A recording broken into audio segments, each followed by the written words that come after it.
నమస్తే అన్న అందరికీ నమస్కారం.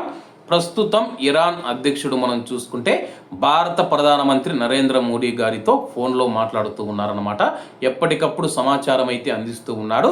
ఈ నేపథ్యంలో ఈ యొక్క యుద్ధాన్ని, ఈ యొక్క దురాక్రమణను ఆపాలని చెప్పేసి భారత ప్రధానమంత్రి నరేంద్ర మోడీ గారిని ఇరాన్ అధ్యక్షుడు పెజిష్కియాన్ గారు కోరడం జరిగింది.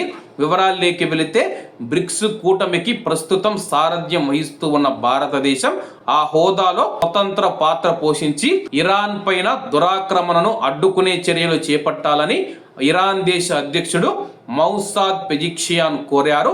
పెజిష్కియాన్తో ఫోన్లో మాట్లాడిన భారత ప్రధానమంత్రి గారు ఈ యొక్క విషయం గురించి చర్చించడం జరిగింది. పశ్చిమ ఆసియాలో కీలక మౌలిక సదుపాయాలపైన దాడులను నరేంద్ర మోడీ గారు ఖండించడం జరిగింది. కువైట్ మరియు గల్ఫ్ దేశాలలోని చమురు క్షేత్రాలు మరియు గ్యాస్ క్షేత్రాలపైన ఇరాన్ దాడులు చేయడాన్ని భారత ప్రధానమంత్రి నరేంద్ర మోడీ గారు పూర్తిగా ఖండించారు. అలాగే దివంగత సుప్రీం నేత ఖమేనీ ఆయుధాలను తీవ్రంగా వ్యతిరేకించి మతపరమైన ఆదేశాలను జారీ చేసినట్లు ఇరాన్ ప్రకటించిందనమాట.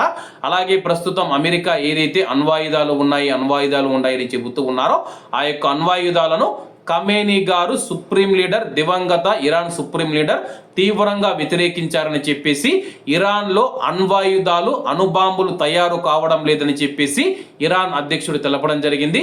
ఏది ఏమైనా సరే కానీ కువైట్ మరియు గల్ఫ్ దేశాల మీద ఇరాన్ దాడులు చేయడం చాలా బాధాకరం.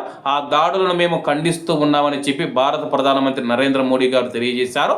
మరోవైపు యుద్ధాన్ని తానే ఆపాలని చెప్పేసి భారత ప్రధానమంత్రి నరేంద్ర మోడీ గారిని ఇరాన్ అధ్యక్షుడు అడగడం జరిగింది.